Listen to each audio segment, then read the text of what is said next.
A journey of 1,000 miles must begin with a single step. Lao Tzu. In honor of Career Week, we're encouraging you to take that very first step toward your future. Start by identifying the career path that best suits you.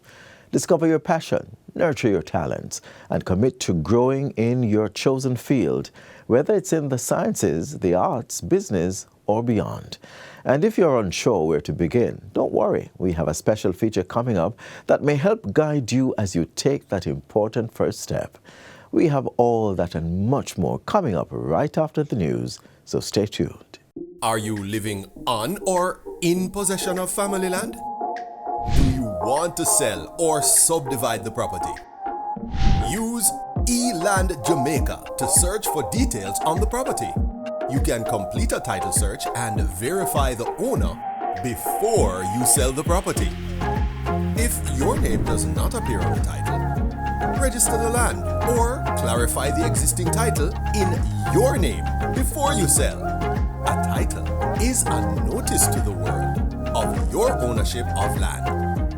For more information, contact the National Land Agency at 876-750-5263 or 876-946-5263. The National Land Agency, one agency, one goal to serve you better.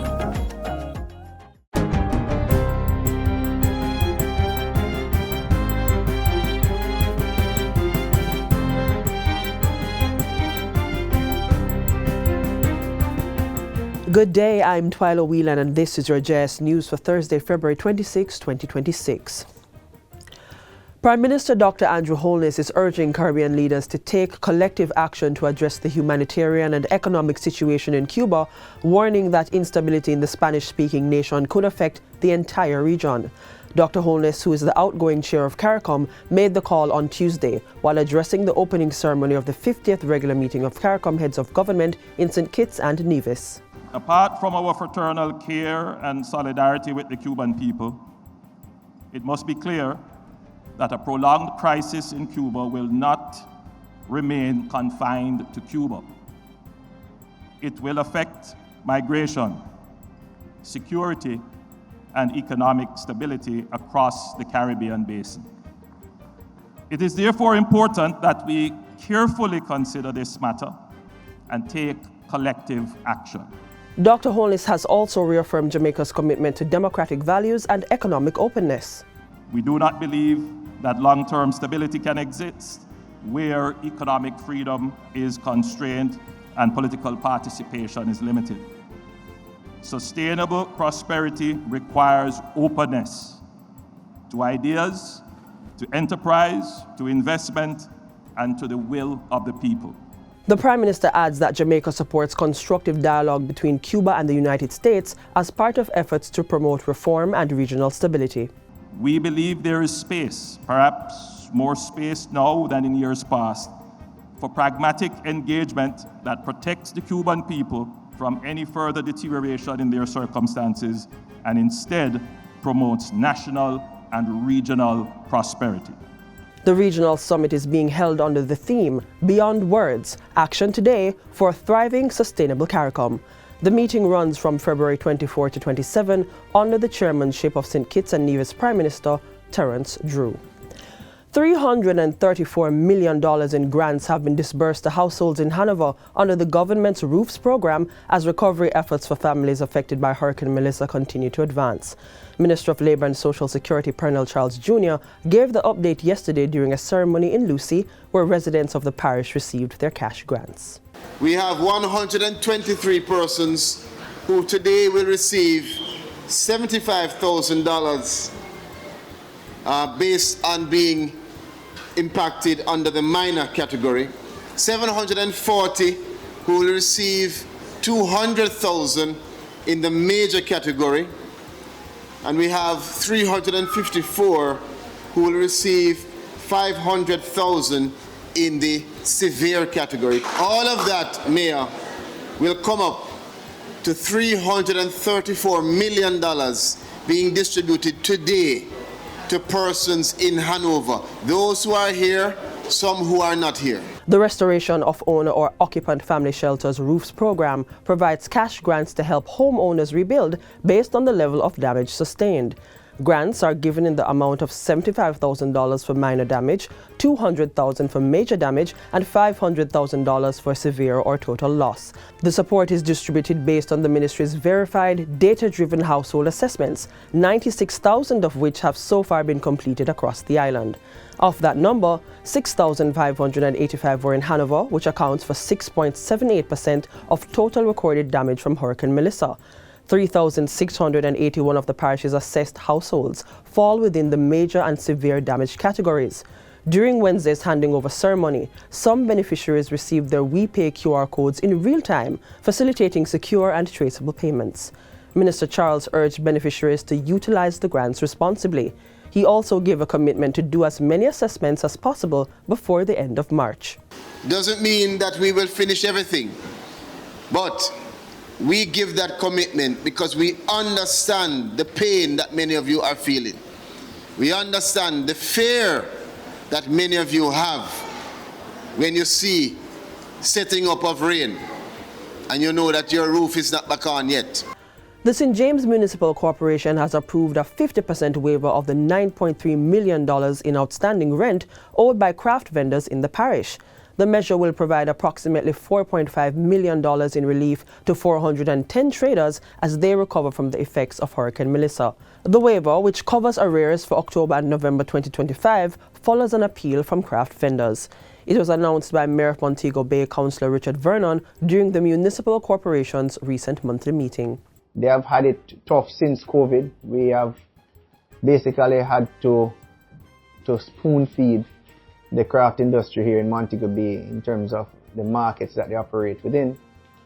And having tried to recover from that period into into the Melissa period, again they reached out to us for some level of support, which the council again committed to provide. He informed that craft market traders recorded an approximate business write-off of $22 million in 2025 due to several challenges, including the devastating impact of Hurricane Melissa. Mayor Vernon says the shops damaged by the hurricane were insured and will be reconstructed in short order to allow for the resumption of regular operations. The government has allocated $500 million in the 2026-2027 fiscal year to advance the Pedro Plains Irrigation Expansion Project, reinforcing its commitment to strengthening agricultural productivity in St. Elizabeth. The money is part of the Ministry of Agriculture's $3.13 billion in capital spending for the fiscal year. The allocation is outlined in the 2026-2027 estimates of expenditure tabled recently in the House of Representatives by the Minister of Finance. Ground was broken for the Pedro Plains Irrigation Expansion Project in July 2025. Once completed, it is expected to provide direct irrigation access to at least 4,000 farmers through an expanded network of water distribution facilities. The initiative also targets a 30% increase in farmers demonstrating knowledge of modern agricultural techniques, greater adoption of renewable energy solutions, and an 80% expansion of irrigable land in the project area. Additionally, it aims to raise revenue potential by 30% during implementation and stimulate increased financial investment within the farming community. For the new fiscal year, priority activities will include finalizing engineering designs and starting the procurement and installation of pipes and related infrastructure. Marketing and farmer groups will also be formed to strengthen best practice adoption. The government-funded project is being implemented by the Ministry of Agriculture, Fisheries and Mining and is scheduled for completion in March 2030. The government is moving to expand the Reynolds Pier in St. Anne as part of efforts to strengthen Jamaica's mineral sector. Portfolio Minister Floyd Green made the announcement during the recent launch of the Mining Matters app. He revealed that additional locations had been identified for port development, including Cowes Bay in St. Thomas and Font Hill in St. Elizabeth, to facilitate multi-purpose operations. We would have just secured, through the Sugar Company of Jamaica, a port at Salt River, here in Clarendon, that we're working with one of our industrial minerals company for them to put that into operation. Additionally, we do believe that the future of our mineral sector lies in industrial minerals, especially some of our metallic minerals. So yes, we are pushing high purity limestone, but we're also now developing regimes around gold and around copper. Minister Green says these initiatives are aimed at ensuring Jamaicans receive maximum benefits from the sector. To further advance this, amendments will be made to the Mining Act and the Forest Control Act to strengthen governance, modernize the regulatory framework, and maintain competitiveness. Additionally, the ministry will be accelerating the bauxite land titling program with plans to deliver hundreds of titles within the next 6 months. And finally, residents of Denham Town in Kingston are to benefit from enhanced safety measures. This comes as the government moves to improve street lighting and carry out cleanup activities in sections of the community. The announcement was made by Minister of Local Government and Community Development Desmond McKenzie during a visit to the Edward Seaga Infant School on Monday. He says the intervention will include the removal of derelict vehicles, trimming of overhanging trees, and the repair or replacement of damaged streetlights. There are a number of streetlights that are affected because of illegal connection. I am making it clear.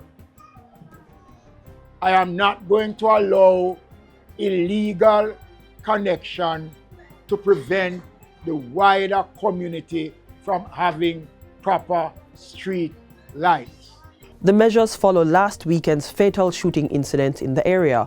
A $600,000 reward remains on offer for information leading to the arrest of those responsible.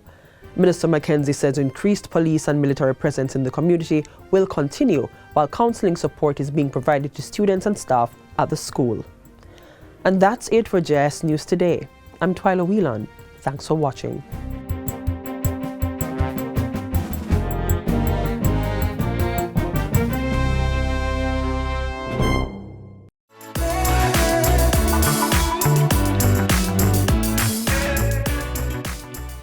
From allocation to action.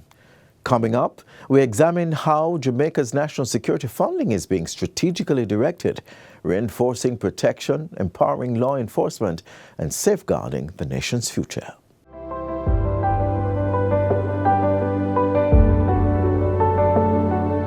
The devastating impact of Hurricane Melissa on the economy is reflective in budgetary allocations for ministries in the estimates of expenditure for 2026-2027. This was evident for the Ministry of National Security and Peace, with a reduced allocation compared to the 2025-2026 fiscal year, but deliberate spending in areas that matter. The combined projected budget for the upcoming financial year is $126.58 billion, $123 billion for recurrent expenses, and $2.67 billion for capital projects. We continue to invest in strengthening the physical infrastructure of the Jamaica Constabulary Force to provide modern, fit-for-purpose facilities for both police officers and the public they serve. With $2.6 billion in the capital budget, construction will continue on the Westmoreland and St. Catherine North Police Divisions and to mobilize plans for a specialized operations facility. So, what's the projection and status of these projects? The St. Catherine North Police Divisional Headquarters is now 31% complete and fiscal target is projected at 75%. Work is estimated to be completed in the 2027-2028 financial year. This building is a sign of our commitment to sustainable peace and good order in our society. As for the Westmoreland Police Divisional Headquarters, the new allocation is expected to put construction at 85%, up from 52%. The fit-for-purpose building for the JCF Western Base Specialized Operations is expected to get off the ground with $900 million. This will go towards procuring and mobilizing the services of a works contractor. Every facility we now establish is a product of careful, deliberate design, shaped by research, driven by the needs of the communities we serve. Reinforcing a strong grip on illicit drugs, the ministry will be spending $139.4 million to strengthen operational procedures at the Caribbean Regional Drug Training Center, Red Track. This is an increase of $11.8 million. The Witness Protection Program also received a boost of $114.5 million more to strengthen day-to-day operations. The unit is central to maintaining public confidence in the criminal justice system. It is also a vital support in the investigation and prosecution of major crimes. Looking at the breakdown for divisional expenses, the police department has been assigned $90 billion. A big chunk of that is assigned to strategic policing, $39.47 billion. This supports general and community policing services through the proactive violence interruption strategy and proximity policing across area divisions. The JCF will manage and maintain its fleet of vehicles with $3.67 billion. Meanwhile, the stores and armory will be managed with $2.26 billion. Modernization initiatives and special projects will continue with $136 million. Of that, $61 million is allocated for fixed assets. This will support the provision of modern facilities for storing and retrieving information for investigations, narcotics, traffic, and criminal records, among others. Upgrades from police divisions will continue with $1.1 billion under the Fixed Assets Acquisition Activity for the replacement and purchase of new assets.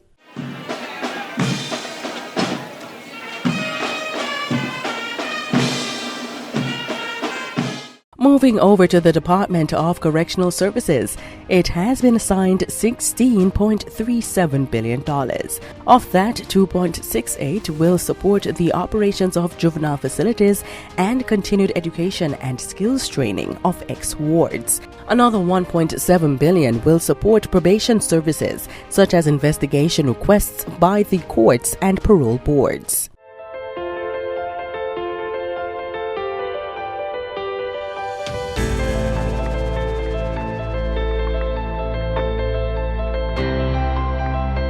Let's now look at activities under the Institute of Forensic Science and Legal Medicine. From an allocation of $1.8 billion, the unit will support examination, investigation, and analysis required for all cases, and support the generation of DNA profiles linked to crime and the identification of unknown persons. We set about to invest in the police force to provide the kind of institution that would provide for public safety and good order and reduce the criminal activity.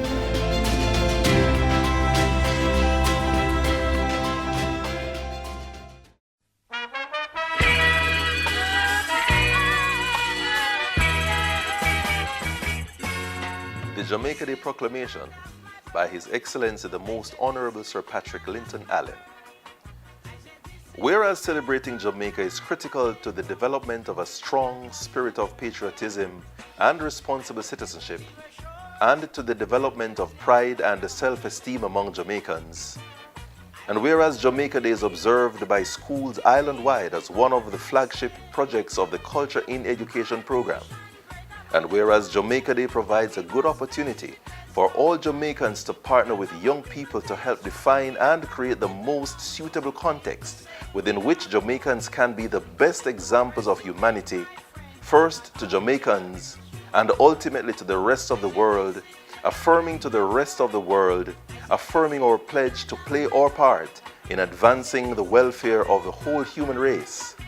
And whereas the time has come to enhance the profile of Jamaica Day and thus broaden national participation in the activities in order to align with national development objectives, and whereas the theme for Jamaica Day is an exhortation of the entire school community to recognize that each person contributes to maintaining and building on the great Jamaican heritage by reaching the highest personal standards of excellence in academics, sports, discipline, deportment, and social habits. Now therefore, I, Patrick Linton Allen, member of the Order of the Nation, Knight Grand Cross of the Most Distinguished Order of St. Michael and St. George, Commander of the Order of Distinction, Governor General of Jamaica, do hereby proclaim the last Friday in the month of February annually as Jamaica Day, and encourage all Jamaicans to participate in the many and varied activities which will take place across the island.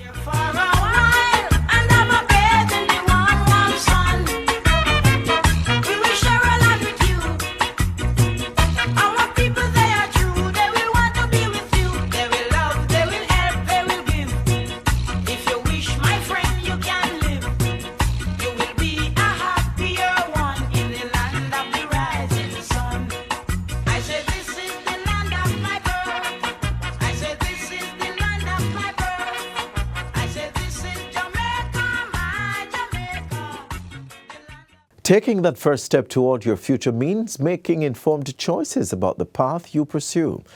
In this next feature, experts break down what to consider before selecting a degree.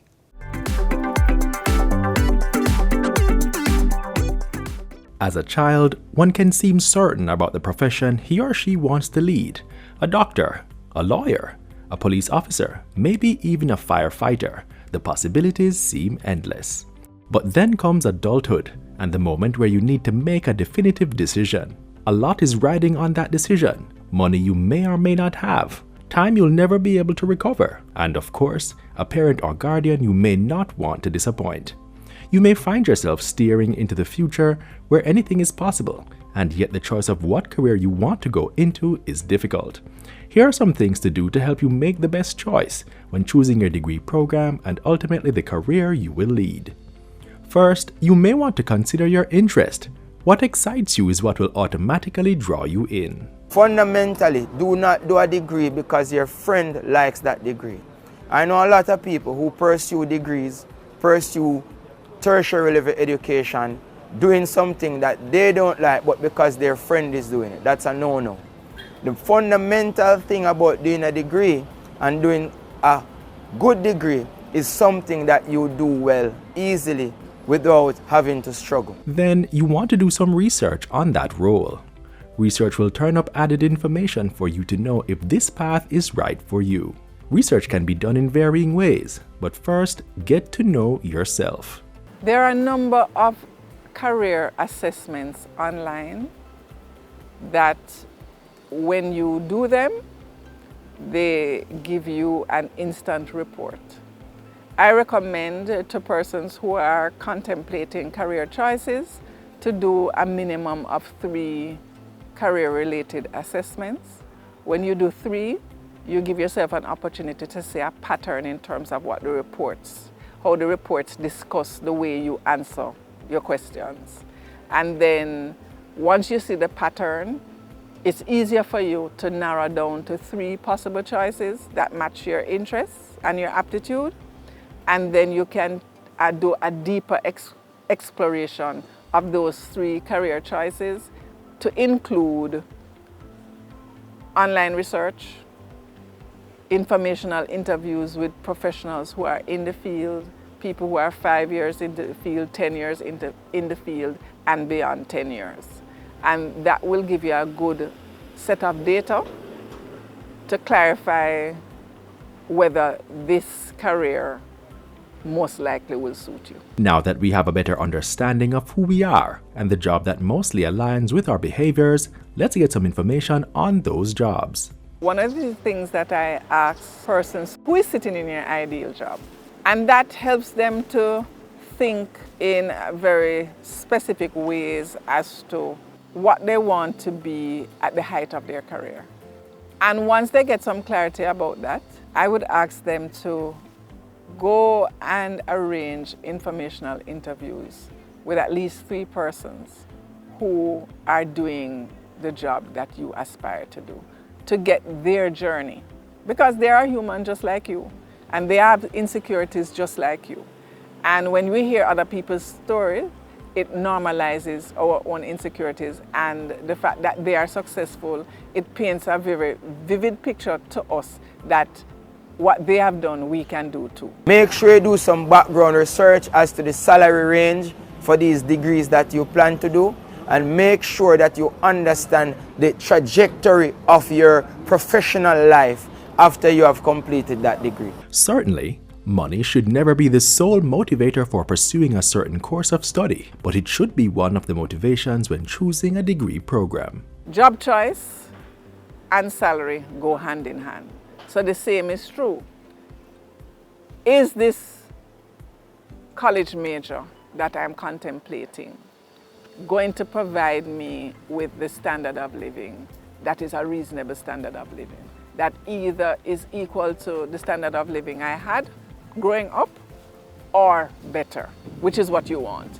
Consider laboring with the paying of knowledge and/or experience. An internship can be supportive of the career selection, especially if a person has a general idea of a career or two that they would like to pursue.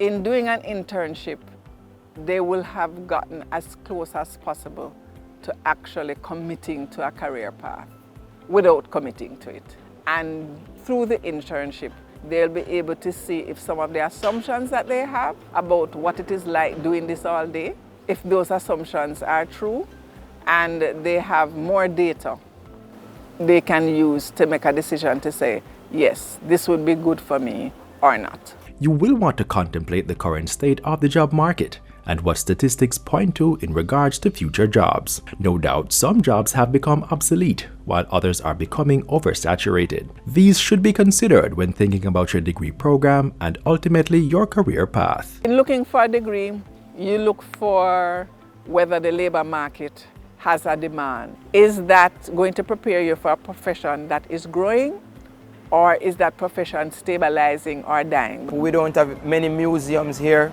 and we don't have many galas.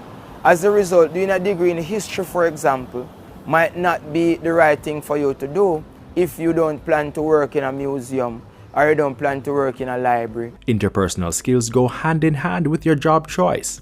You might be smitten with the idea of a career that demands people skills, but you're shy and not at all outgoing.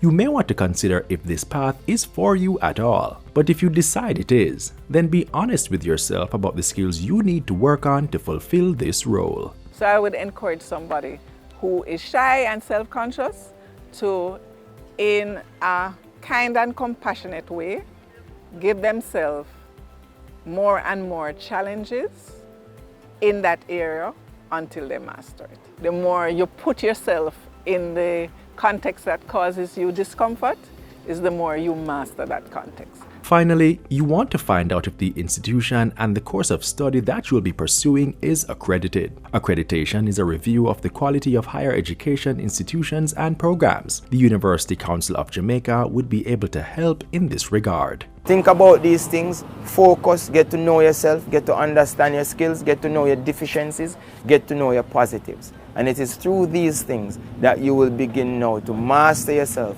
so that you can master whatever discipline that you choose to do. Jamaica Post is committed to being your preferred logistics partner. Enjoy the convenience of 3 to 5 days for international shipments at competitive rates and next business day delivery for local packages. Take advantage of our fast, reliable and ever-evolving services: zip mail, click and ship, fast track, EMS, parcel service, registered mail, corporate mail service and private letterbox. Access customer service support and track packages online. Visit our post offices island-wide and premium service centers at select locations. For more information, go to jamaicapost.gov.jm. Conditions apply.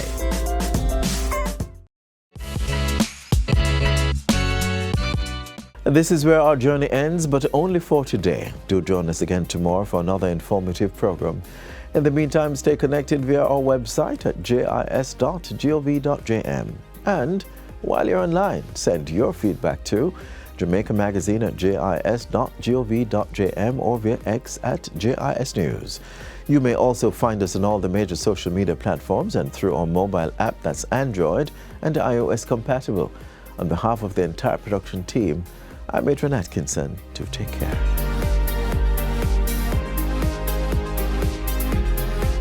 This has been a production of the Jamaica Information Service, the voice of Jamaica.